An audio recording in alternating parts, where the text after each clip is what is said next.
Ladies and gentlemen, boys and girls, now presenting Chapter 2 of Hatchet. Yeah, it's just me. Trying to make a good entrance here.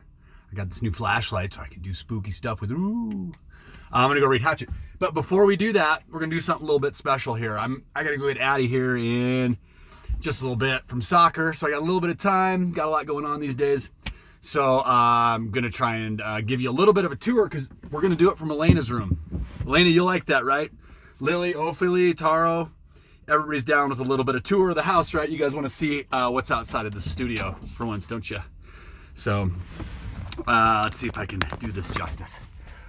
Well, we got a little bit of, it's kind of the inside of the studio there a little bit, some lights. It's an old closet.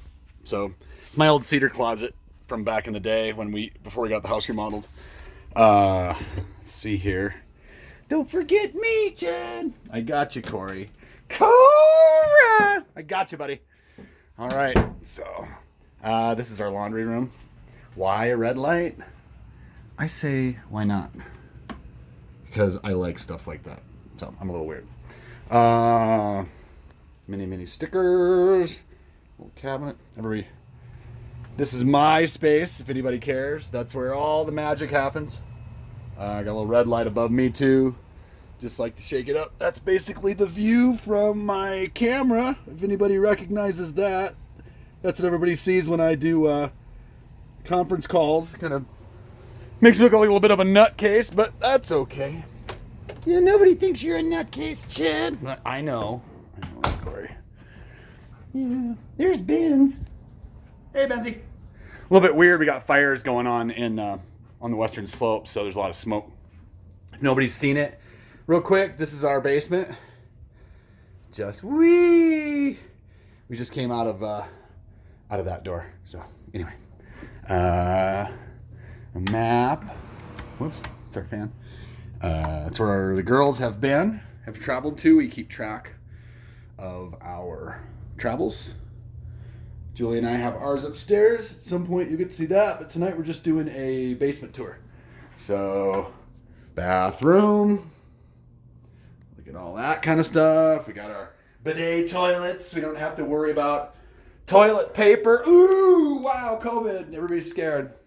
I like this little red light. It's supposed to be kind of like a flicker light, but it's not. It's a little more like 1984 Blade Runner. You know what I mean? And here is Adelina's room. She's got it decorated very nicely with lots of lights and lots of cool stuff that kids like to have on their wall these days. She's kind of an athlete, got her Adidas thing there. Yeah. So, not to get in her private space or anything. And then finally, this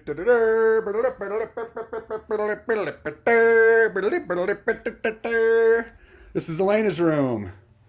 Everybody like this? Elena, you back in your room? Check it out. All right. Miss your bed? It's your bed. Got your lava light on, little mood lighting. And there is where we are going to read tonight. So, put this here. I figured I'd do a little bit of Hatchet, right? Yeah, don't worry about it. Pick up Addie, I got my mask ready. So, hey, Benz. Come on, in you go. Okay, down, boy. Hey, down. Come here, Benzie, down. Oh, you're such a good boy. Ooh, who wants to watch Ben's wrestling? Oh, I got you down. Oh, you watch it. You.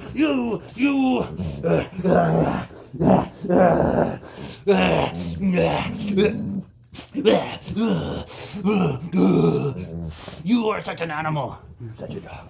Okay, out you go. I gotta read. Thank you, Benz. Jeez. Whew, famished. And I forgot my reading glasses. Give me just a second. 7, 8, 13, 14, 15, 16, 17, 18, 19, 20. I'm back. Whew, little doggy. Little smells like wrestling in here.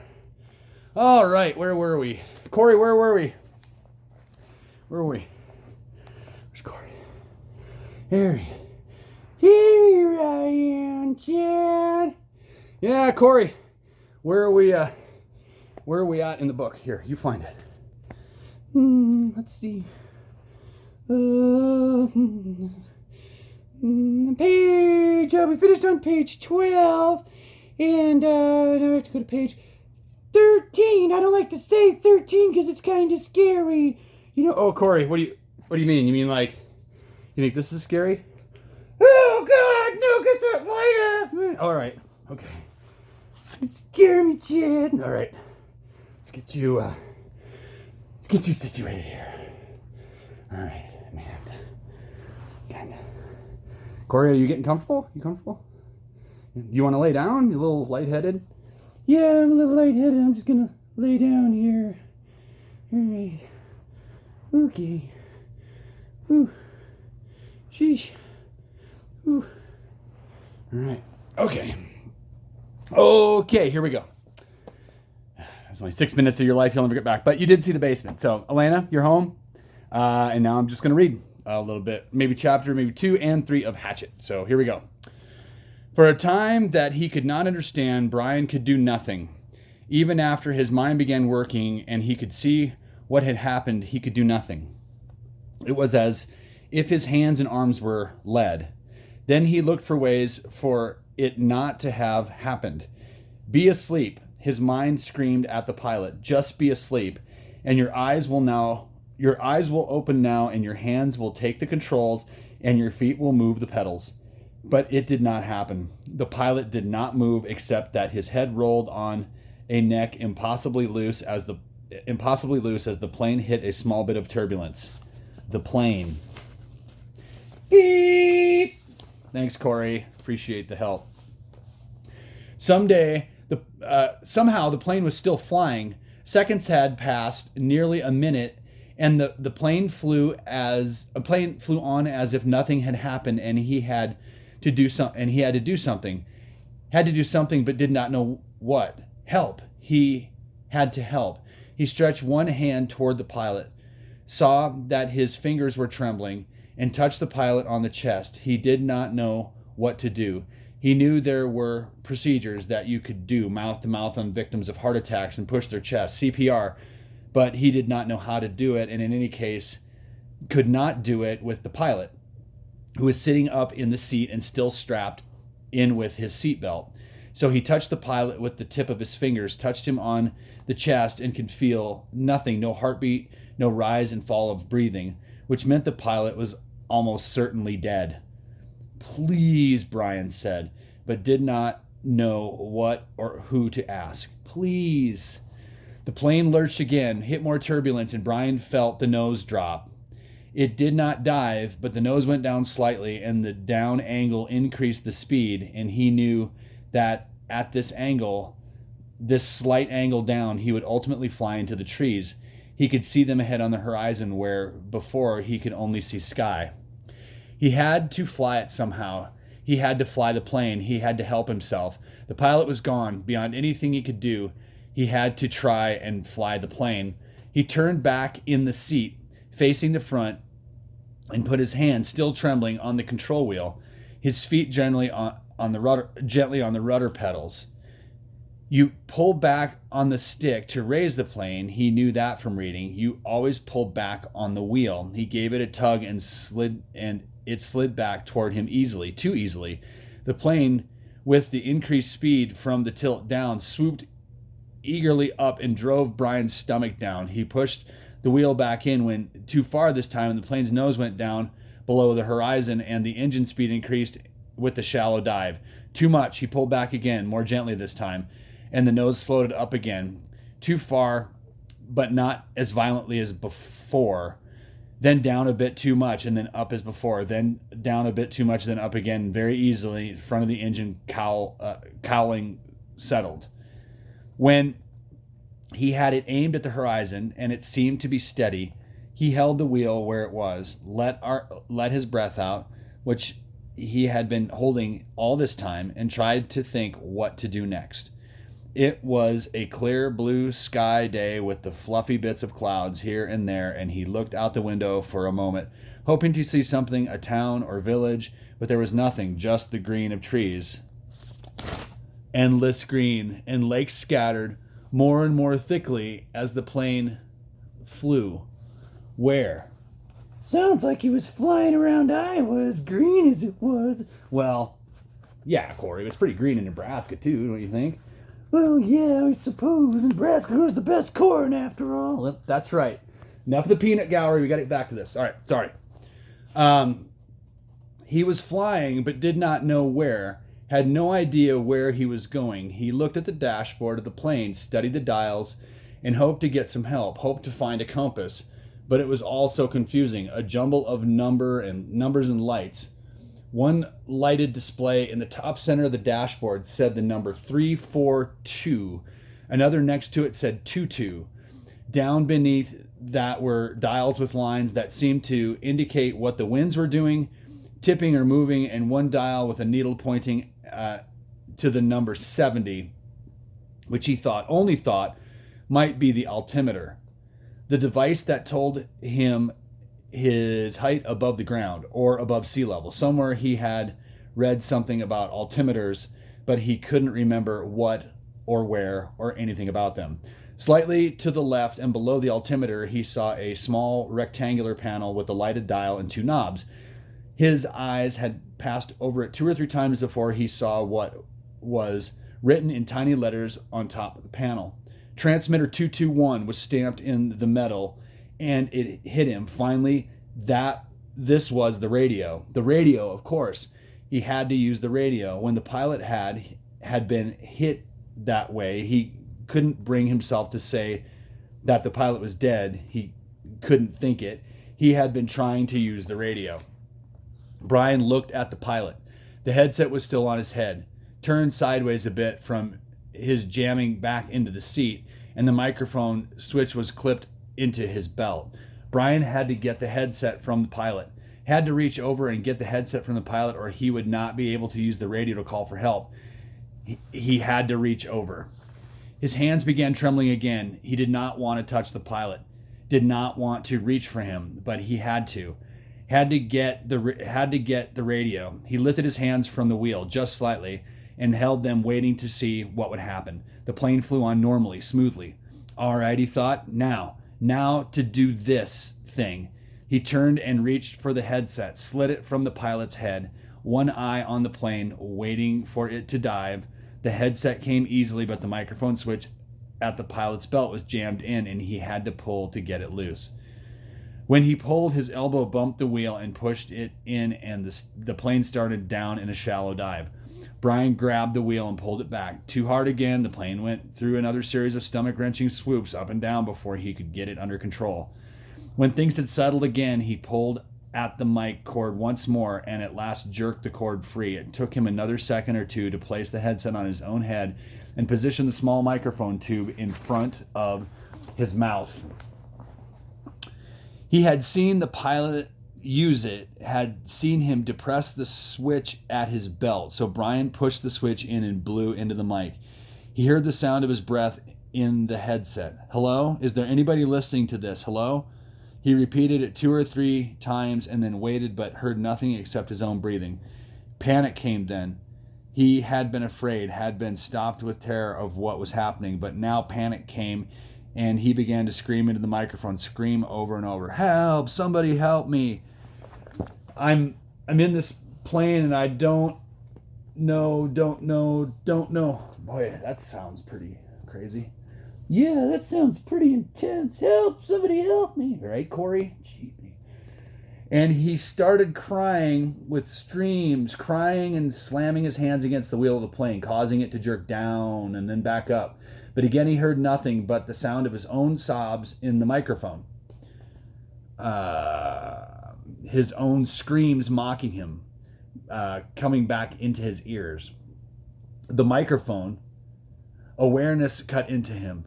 He had used a CB radio in his uncle's pickup once. You had to turn the mic switch off to hear anybody else.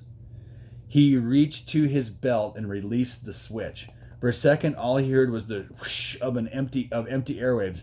Then, through the noise and static, he heard a voice. Whoever is calling on this radio net, I repeat, release your mic switch. You are covering me. You are covering me. Over. It stopped, and Brian hit his mic switch. I hear you. I hear you. This is me. He released the switch. Roger, I have you now. The voice was very faint and breaking up. Please state your difficulty and location and say over to signal end of transmission. Over.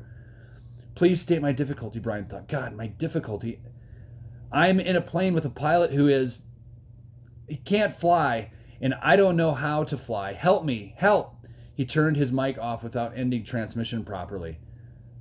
There was a moment's hesitation before the answer.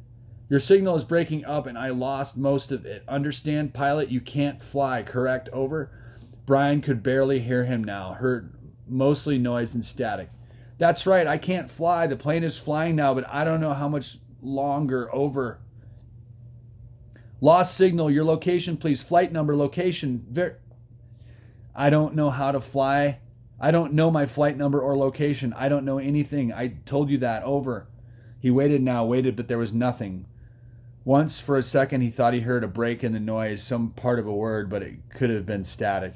2, 3 minutes, 10 minutes, the plane roared, and Brian listened, but heard no one. Then he hit the switch again.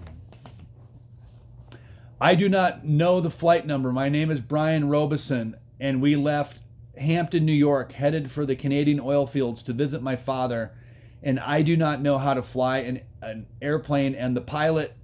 He let go of the mic. His voice was starting to rattle, and he felt as if he might start screaming at any second. He took a deep breath. If there's anybody listening who can help me fly a plane, please answer. Again, he released the mic, but heard nothing but the hissing of noise in the headset. After half an hour of listening and repeating the cry for help, he tore the headset off in frustration and threw it to the floor. It all seemed so hopeless. Even if he did get somebody, what can anybody do? Tell him to be careful? Jeez.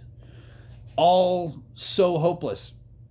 He tried to figure out the dials again. He thought he might know which was speed. It was a lighted number that read 160, but he didn't know if that was actual miles an hour or kilometers, or if it just meant how fast the plane was moving through the air and not over the ground.